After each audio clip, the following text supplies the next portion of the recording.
This is Suburban On Air and Cohen in the City. Here is Mike Cohen. I don't understand. I can still see. You're clinically blind. He's on the run. Take a shot! What are you not telling me? Your phone connects you to a guide that sees for you. You need a partner. No. I do need a second pair of eyes. Work a grid, left to right, tell me every detail. The series premiere of Sight Unseen, Monday, January 22nd. Watch a special preview Sunday, January 21st, right after the NFL on CTV. Well, it's a pleasure to have two of the stars of Sight Unseen, the new CTV original crime drama, which debuted just a few days ago, and I was glued to the set. I also got a preview of the second episode, but I won't give anything away.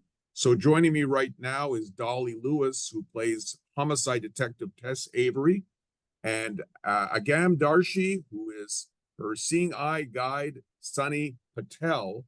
And first off,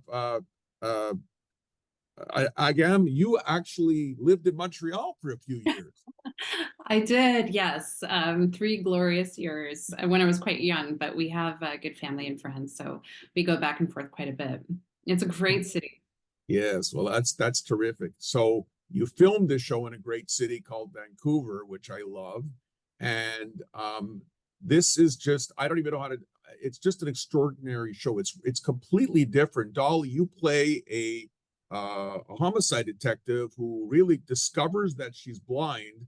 And in the first episode, I'm only saying the first episode, which people probably will see by now, you go ahead and start doing stuff because you meet your new friend who becomes your seeing eye guide, and you're not telling anyone that you lost except your best friend and her. They're the only people who know that that's happened. What did you think of when you were first offered this role? I was thrilled. I was really excited to take on the challenge of a woman who is dealing with something I deal with in my real life, although to a much lesser extent than Tess does. But I hadn't seen that represented a lot on TV in this way, where it's a huge part of the story. Obviously, her figuring out who she is again after this big moment of sight loss, very sudden sight loss. But it's really about somebody who finds a way to keep going and learns how to be part of a team. You know, her entire identity up to this point is to be the best homicide detective, and she is really good at what she does. And that's her whole identity. When the rug is pulled out from under her in that way, she has to figure out who she is again, and she can't really do that without Sunny. And that's a hard truth for her to swallow, and ultimately, I think, a really empowering one. Yes, and I was saying off camera, it's so weird to see the two of you together because at least in the first episode, you haven't met. I hope you do meet during the season somehow, but you're very far away. So Agam, your reaction to playing someone who has agoraphobia, who can't leave her own house? Yeah, I mean, it was, I think what's so ironic about Sunny is that she has a dark past, and she definitely is challenged by this mental health issue. She's agoraphobic. But her name is Sunny, and so she's actually like a ray of sunshine, and loves working with Tess and continues to work with her throughout the season. And Tess is sort of it's her window out into the world. You know, Sunny really does want to be purposeful, and she wants to help people. And so a big part for her is to hold on tight to Tess so that she can go out and live vicariously through her, to feel purposeful, to solve these cases. But then we slowly realize that Sunny actually does want Tess for a lot more, and we find out what that is. So suspenseful. Yes. Dolly, you do have a visual issue. Can you explain what it is? Yes, my vision in general is just not great without corrective lenses, but beyond that, I have some severe night blindness and I'm dealing with retinal detachment. So it's quite different from what Tess is going through, but yeah, it poses its challenges, and that was one of my favorite parts of playing Tess is that she taught me how to look at something that I had kind of pushed to the back of my mind, and it was really empowering. Again, I keep going back to that word.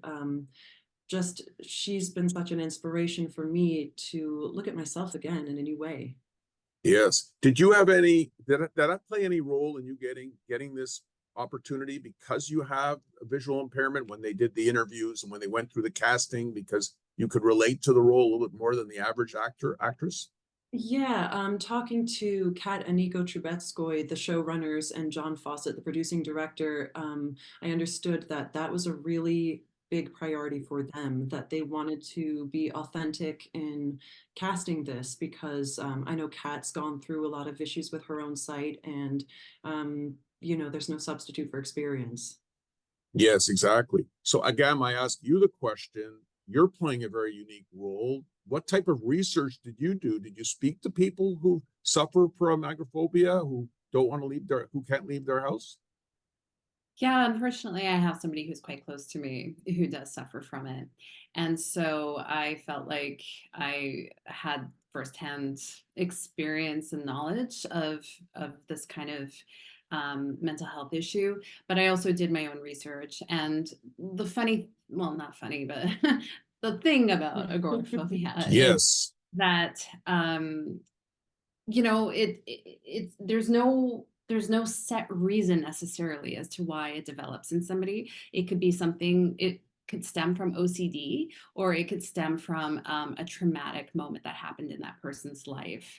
And so I did my research, but at the end of the day, I had to create a backstory that made sense for me and made sense for the character. When I'd watch a character like yours a couple of years ago, I would say, oh, that's completely unrealistic. There's no way. Where's she going to get her food? How's she going to work? But then COVID came and we learned that we could work remotely and we could use Uber. So it becomes realistic that you could actually do that.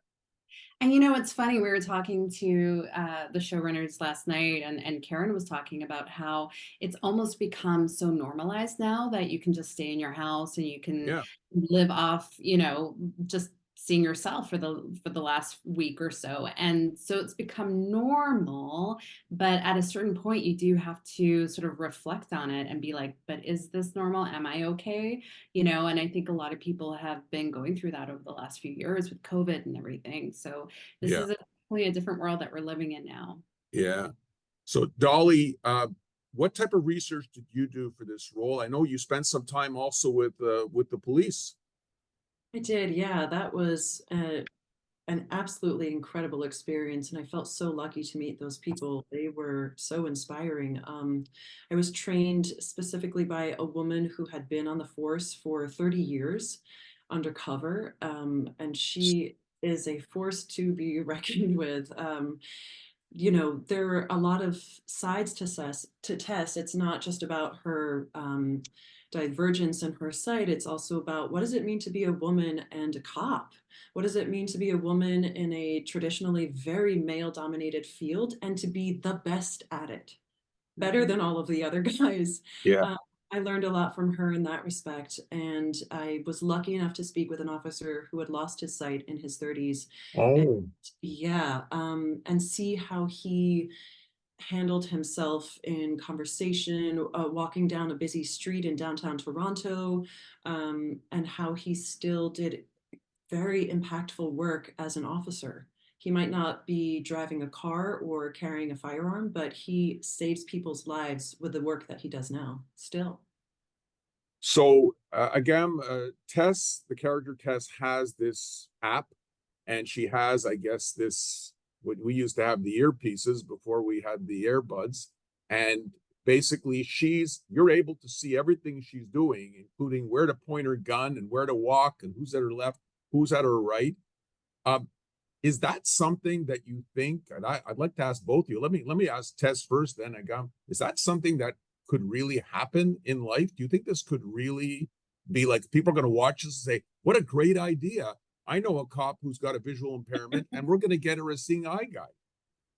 Well, I think, you know, walking around with a gun is tricky in circumstances. I'm not sure I Yeah. recommend it to anybody really.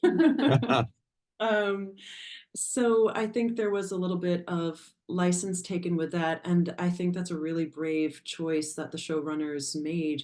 You know, we're not trying to make a documentary about this. We're trying to inspire people and help Yeah. them to learn about, you know, the realm of possibility. And sometimes that means, you know, zhuzhing things so that people can be inspired and think outside of the box. Yeah. Mm, Yeah, in other respects, it is absolutely realistic and possible, and it actually does exist. Yeah, there are apps that do exist Okay. where individuals who are sight divergent are able to call up and use this app as their eyes, and there's somebody else on the other end who's more likely telling them, okay, well, pair those socks together, or there's the can of beans that you wanted from the shelf. So it's much more low stakes than what we're Yeah. doing here, but they do exist. And it was actually really interesting. I didn't find out until the very end of shooting, but our wardrobe designer's assistant, her partner actually does this very work. And it's very empowering. Well, it's a terrific show. I know that I hope that you become BFFs on the show. And it looks to me like you're already BFFs in real life because you probably spent so much time together. And for people who are watching this video and haven't seen the show, they can go to CTV.ca or the app to catch up. It's a great show. I want to wish you all the best of luck and keep up the great work. Thanks so much Thank for taking the you. time. Sight Unseen. That has to be seen on CTV.